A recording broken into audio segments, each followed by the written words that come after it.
Hey folks, so this is my dad's 2015 Discovery Sport. He's had some issues where at the pump, he was unable to keep the pump on. The pump would continuously stop as he was filling. So I looked up on the internet and the forums and discovered that there might be an issue with the fuel filler hose. So what I did was I put an endoscope inside of the gas tank through the fuel filler neck into the bottom here where the fuel hose is. The fuel hose connects from the metal fuel filler pipe into the fuel tank. So here's kind of what it looks like. This is the old one. I've actually already changed it out. So just kind of giving my thoughts and the steps that I took to replace it. So first I lifted up the car and took off this rear passenger wheel so that I can have more access. This is a used vehicle, so the number of fasteners that you have securing the liner to the car may differ, but I had 3 points of fasteners. So one was like a plastic Phillips screw head here. I also had a 8mm bolt up here, and behind this tire there was another 10mm bolt that needed to be taken out. And once I've taken that out, I kind of pushed my fingers into here and pried it out, pulled out this bottom portion here. It's a bit tricky, but just pull it out, kind of bend it, and then you kind of pull everything forward, pull everything back so that you have more space to work with. Once you're there, there's going to be the hose here, and a 7mm socket would be enough to open both ends of the hose clamps. Actually, it kind of sits like this. And once you have that loose, you take off the pull out the bottom portion, and then you kind of wiggle this hose back and forth to kind of free it from the pipe because it's pretty stuck on there. But once you get it off, you just simply replace it and go backwards. Oh, and I forgot to mention, before you can get to the fuel hose, once you pull this out, you'll have a shield that kind of covers the fuel hose. There's 3 fasteners there as well. You can just use a 10mm. I suggest having a 10mm deep socket on hand. It'll just make things easier. So once you take that off, you take the fuel hose out, put it back in, and then just go backwards from there. Once I pull that off, there was only about 3 drops of fuel that came out. So if you're worried about that, just, I guess put on some chemical resistant gloves or put something on the floor to catch the drops of gasoline. All in all, it took about an hour to do. I'm sure it could be quicker. It took me an hour because I'm in my dad's garage. He didn't really have a jack that was able to lift up the car all the way up, so I had to use the emergency jack to get that done, and that takes forever to bring up and put the car back down. But anyone that's handy and has all the tools can. I think this is only a half-hour project. It's not too big of a deal.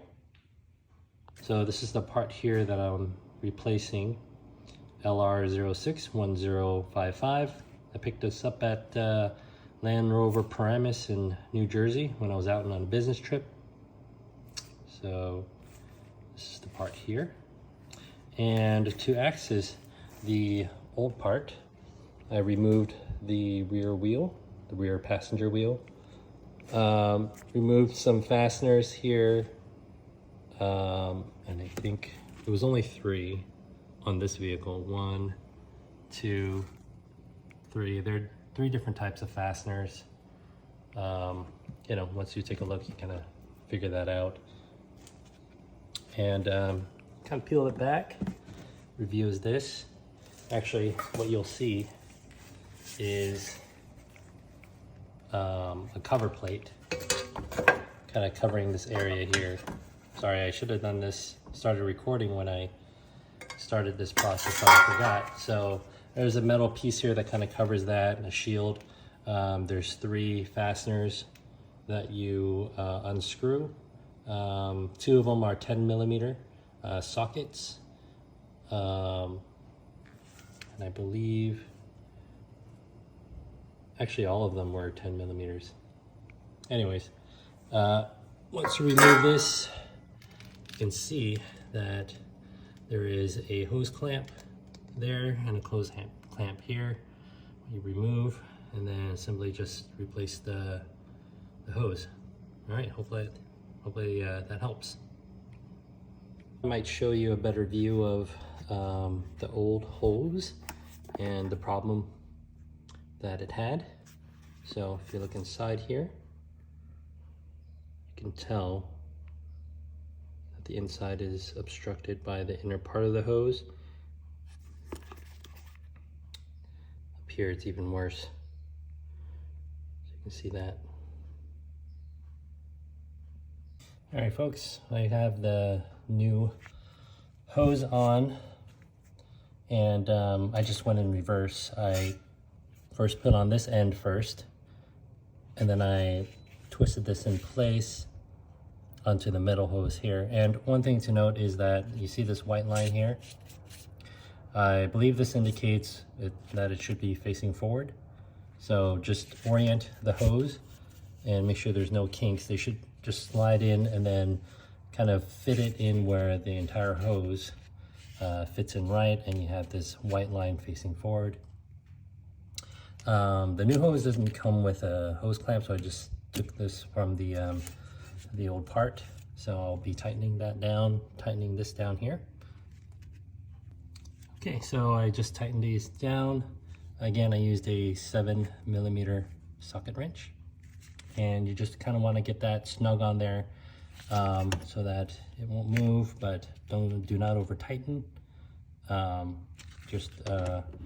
just kind of stopped when the weight of my hand and a bit more was just enough to kind of tighten that. So that's nice and snug in there. Okay, so now I'm gonna attempt to put this cover back on, the shield that goes around this hose here. And there's 3 locations where it's fastened down to the car. So you have one point here that kind of threads its way through. You can see it right there. Right there. And you fasten it with this 10 millimeter nut on the other side here. So that's where this part is. Excuse me for shaking. Okay. The second point is here. This slides on top and lines up with that hole. And from underneath you have this bolt that goes up and secures it from that side. And the third part is right here. This kind of lines up there, and